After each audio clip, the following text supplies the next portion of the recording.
2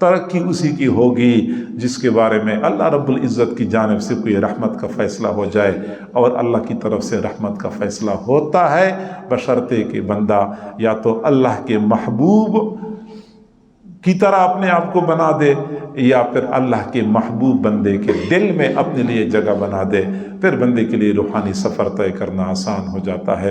اللہ تعالی ہم سب کو سمجھنے اور عمل کرنے کی توفیق عطا فرمائے۔